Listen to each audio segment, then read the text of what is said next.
Durante décadas se han reportado errores insignificantes en archivos y documentos antiguos, fechas mal impresas, formatos dañados o datos incoherentes. Pero, ¿y si te dijera que uno de esos archivos podría cambiar para siempre lo que sabes de ti mismo? En 1997, un archivo digital apareció sin explicación lógica en una computadora aislada en Lima, Perú. Lo llamaron el Archivo 93. Y desde entonces nadie ha podido leerlo dos veces sin consecuencias. Quédate hasta el final, porque hoy vas a descubrir el caso más perturbador que ha puesto en jaque a la realidad misma. El archivo que no debería existir. Todo sistema de archivo tiene reglas, protocolos y una lógica, que aunque burocrática garantiza que cada elemento esté donde debe estar. Pero cuando un documento aparece fuera de esas reglas, lo que se cuestiona no es solo el sistema, sino la propia realidad que lo sustenta. En el año 1997, en una sala de digitalización del Archivo General de la Nación en Lima, Perú, un técnico encontró un archivo en formato digital que llevaba por fecha de creación el 20 de abril de 1851. La anomalía era tan absurda que en un principio se asumió como una falla técnica sin mayor importancia. Pero la inquietud surgió al verificar que la máquina donde apareció no estaba conectada a Internet, ni había sido usada para nada más que escanear y almacenar copias físicas.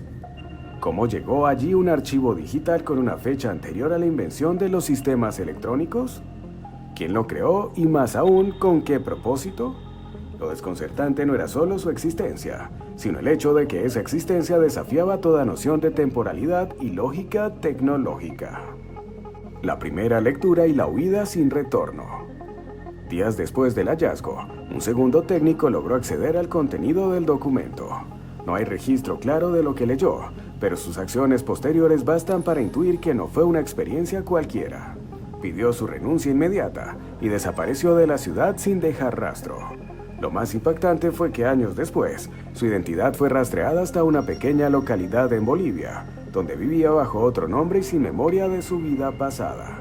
No era un caso de abandono emocional o crisis nerviosa. Este hombre, según testigos, no reconocía lugares ni personas de su antiguo entorno. No recordaba su trabajo, su nombre original, ni siquiera el idioma técnico con el que se había desempeñado por años. Algo en ese texto había roto la continuidad de su identidad, arrancándolo de sí mismo. La pregunta inevitable es, ¿qué clase de contenido puede despojar a una persona de todo lo que lo define? No lo leas dos veces.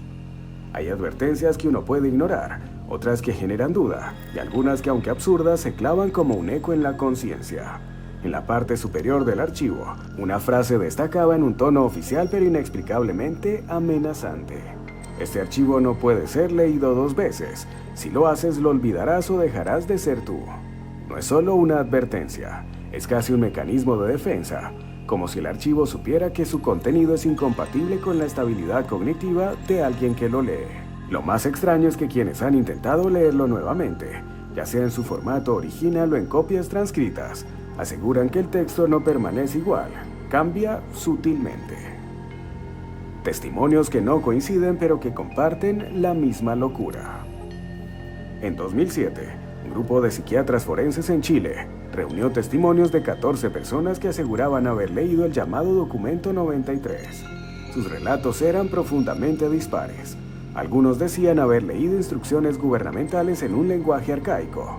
Otros hablaban de cartas dirigidas a personas inexistentes, o incluso de textos que parecían describir eventos futuros. A pesar de las diferencias, todos compartían efectos similares: pérdida de memoria autobiográfica, aparición de recuerdos falsos, convicción absoluta de haber vivido eventos que no podían haber ocurrido y reconocimiento de personas que nunca habían existido. Algunos afirmaban tener hermanos de los que no había registros, o recuerdos infantiles en ciudades que jamás han figurado en mapas históricos. La copia que cambia a quien la toca.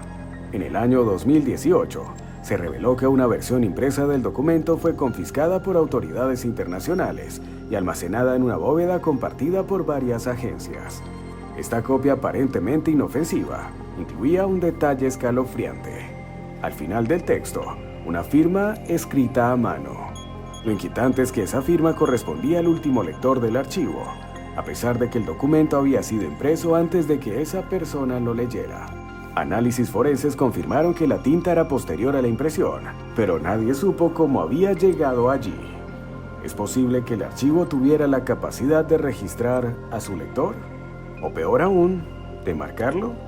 En algunos círculos de archivistas y especialistas en documentación anómala, se comenzó a hablar del documento como si fuera un organismo que responde, que reacciona y que actúa por su cuenta.